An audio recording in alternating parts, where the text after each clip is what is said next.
दोस्तों डे 3 के ऊपर कर दी है वही वाली पॉटी जिसके बारे में हम कल बात कर रहे थे कि एक ऐसा सेशन आता है जिसमें हम ऐसी पॉटी करते हैं कि पूरे 5 दिन उसी पॉटी को साफ करते करते लग जाते हैं। वो हमने फिर से कर दिया है। इसके अलावा अंडर 19 की टीम यूएई के खिलाफ हार चुकी है। हम लोग सेमीफाइनल से आउट हो चुके हैं। पांडु मेरे दोस्त को कप्तान बना दिया गया है मुंबई इंडियंस के, जिसके ऊपर फैंस ने मुंबई इंडियंस की टोपियां तक जला दी हैं। खैर इसके अलावा और भी बहुत कुछ मिलेगा आज के एपिसोड में। नीचे मैंने टाइम स्टैम्प्स दिए में, जिससे जो देखना है देख ले।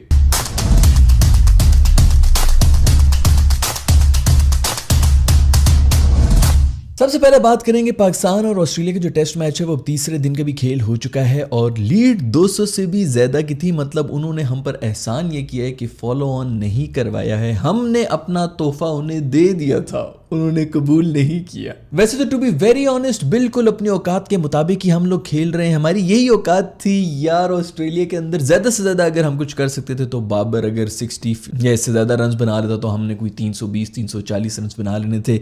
इससे ज्यादा हमने हिस्ट्री में कभी नहीं बनाए होंगे किसी एक इनिंग्स में ऑस्ट्रेलिया में जाके। तो यही हमारी औकात है जिसके ऊपर हमने खेला है। हमें ज्यादा नाराज तो नहीं होना चाहिए। हाँ एक बात जरूर है कि हमने ऑस्ट्रेलिया से मेरे ख्याल में सिर्फ कोई 10 से 12 ओवर्स इस तरह कोई नंबर है, इतना ही कोई नंबर है जो हमने कम खेले हैं। मतलब कोई 10 से 12 ओवर्स हमने उनसे कम खेले हैं, लेकिन स्कोर हमने उनसे तकरीबन 250 जो है वो कम बनाया हुआ है। तो इससे पता चलता है कि हमने स्लो खेले। लेकिन उसके ऊपर भी डिबेट हो सकती है कि इमाम की इनिंग्स जो है वो स्लो थी कि नहीं थी। उन्होंने हमें कोई 200 बॉल्स के ऊपर 60 रन बनाए हैं। मेरा ख्याल में तो अगर वो ना खेलता इस तरह तो हमने कल ही इनको दोबारा भी बैटिंग की, बल्कि उन्होंने ही हमें दोबारा बैटिंग के लिए बुला लिया होता और आज हम बस यही है कि 7 डाउन होते और कल सुबह आंख खुलने से पहले ही मैच खत्म हो रहा था। तो मुझे तो वो भी लगता है कि कहीं ना कहीं उससे थोड़ा सा टाइम बाय किया। लेकिन इसके बारे में ये भी कहते हैं कि भाई ऑस्ट्रेलिया के अंदर आप 5-5 दिन तो खड़े होकर बैटिंग कर नहीं सकते। तो जब आप खड़े होते हैं तो आपने स्कोर तो करना होता है। जहां तक बात है मेरी, तो मेरा ये मानना है कि कल सर्वाइवल मोड था, उसके अंदर इमाम को इसी तरह की इनिंग्स खेलनी चाहिए थी। आज कम से कम उसको इस तरह शेल में जाके नहीं खेलना चाहिए था। सिंगल्स हम ले नहीं सकते। लोग कहते हैं कि सिंगल्स नहीं लेते, डॉट बॉल लेते हैं।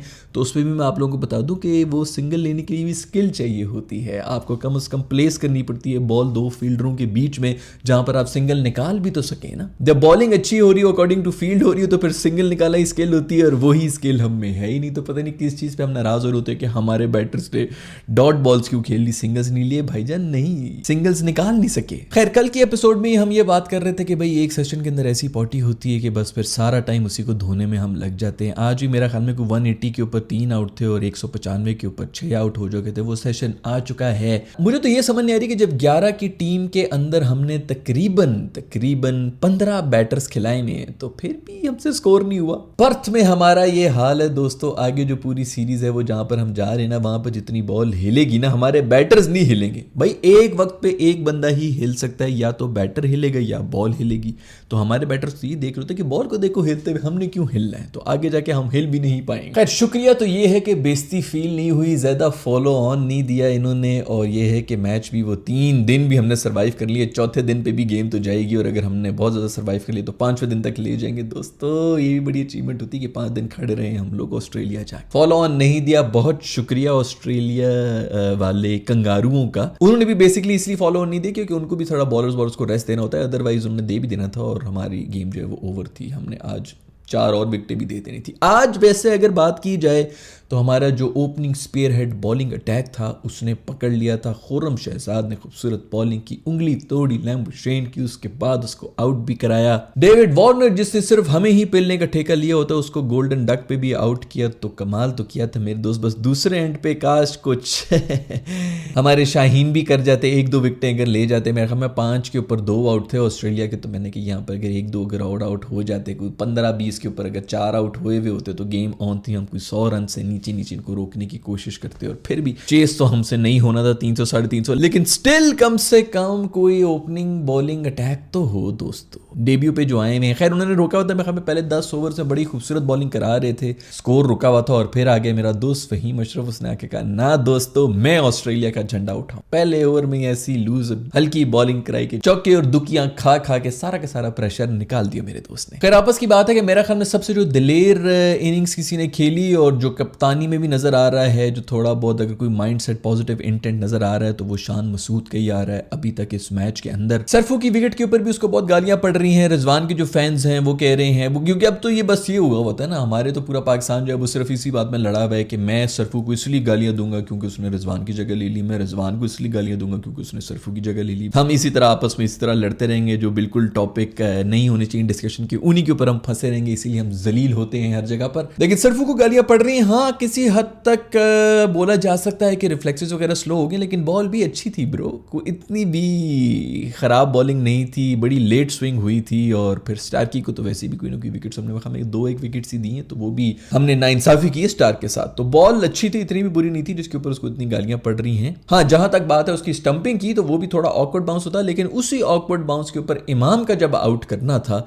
तो वो ऑस्ट्रेलिया ने कर लिया था। उसके अंदर भी इमाम जब बाहर निकले तो वो भी कहीं यहाँ से ही बॉल पकड़ी है कीपर ने, और फिर उसके बाद आउट भी किया, ऑकवर्ड बाउंस भी था, टर्न भी हुई थी बॉल। कीपर को पता चल गया था कि भाई बाहर निकल गया तो बॉल जो है वो कहीं ना कहीं भी पिच होकर कहीं से भी निकल सकती है, उसको मिस कराने की गेम हो रही है, तो वो भी उस तरह से अटेंटिव हो चुका था। बट स्टिल मेरे ख्याल में बॉल अच्छी पड़ गई थी सरफू को, इतना ज़्यादा भी कुछ राइट ऑफ करने वाली बात नहीं है। खैर उम्मीद तो है कि गेम कम से कम कोई चौथे पांचवें दिन के ऊपर ही चले जाए। रिजल्ट के बारे में तो मैं कुछ कह नहीं सकता, आप लोग भी ज़्यादा उम्मीदें ना रखें, हमारी जो जितनी कैपेसिटी है उसके ऊपर ही हमने खेला है। और बड़ी बात है कि हम तीसरे दिन तक जो है गेम को ले आ चुके हैं और अभी भी उनको कोई टारगेट के लिए हमने लगा दी, मतलब चौथे दिन जो है वो हमें करेंगे। अगर चौथा दिन हम सर्वाइव कर लें तो गेम पांचवें दिन के ऊपर भी चली जाएगी, तो ये बड़ी बात है। अब जो इनिंग्स खेलेंगे हमारे जो बैटर्स आएंगे, अब वो इमाम वाली इनिंग्स चाहिए कि 200 बॉल के ऊपर 50 रन बना के बैठे रहें, लेकिन पता नहीं वो भी कर पाएंगे कि नहीं। पांचवें दिन के ऊपर जितनी बॉल टर्न हो रही होगी, जितनी उनके लाइन की टर्न हो रही है, हम पता नहीं किस तरह सर्वाइव करेंगे। खैर अब बात करेंगे जो कि हो चुका है मुंबई इंडियंस का न्यू कप्तान अनाउंस, हार्दिक पांड्या।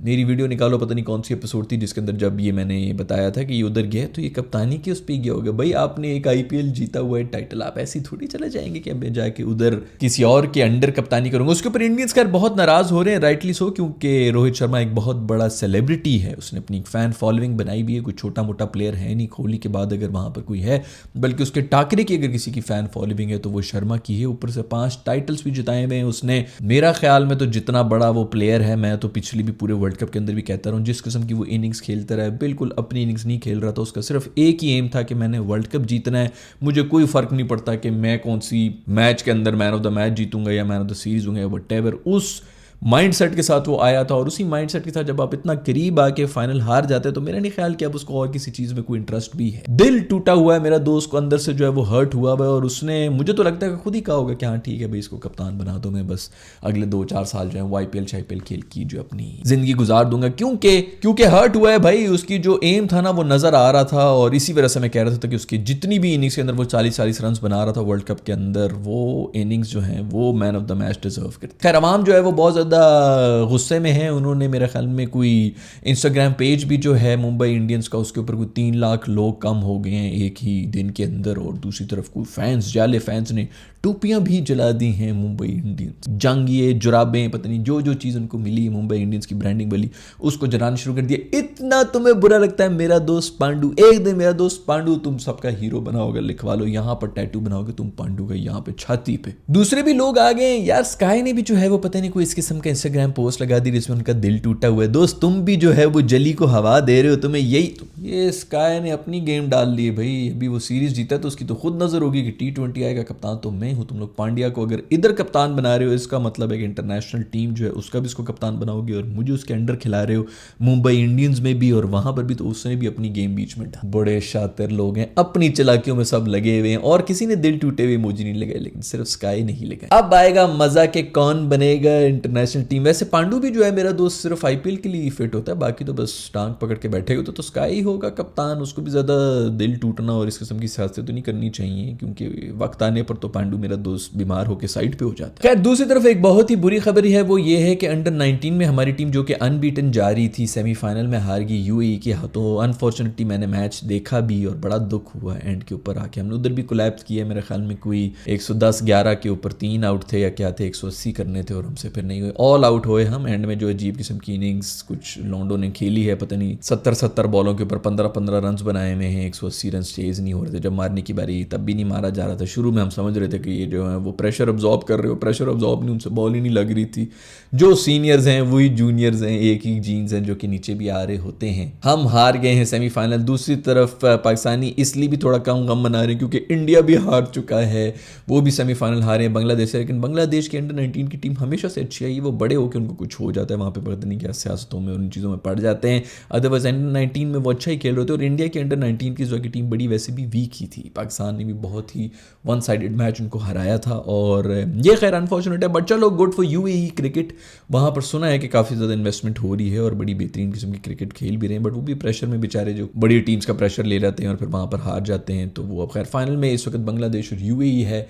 और लेट्स सी के कौन जीता है। और भी खबरें तो हैं क्रिकेट की दुनिया से, मैं मेरे ख्याल में वो कल के एपिसोड के अंदर पूरा कर दूंगा। आप लोग अपना ख्याल रखिएगा। अगर आप लोगों ने अभी तक चैनल को सब्सक्राइब नहीं किया तो सब्सक्राइब करें, जिसके ऊपर हम हर मैच के बाद जो है वो क्रिकेट से जुड़ी ज़बरदस्त किस्म की खबरों को लेके आते हैं और हंसी मजाक में उनको जो है डिलीवर कर देते हैं। आप अपना ख्याल रखिएगा। अल्लाह हाफिज़।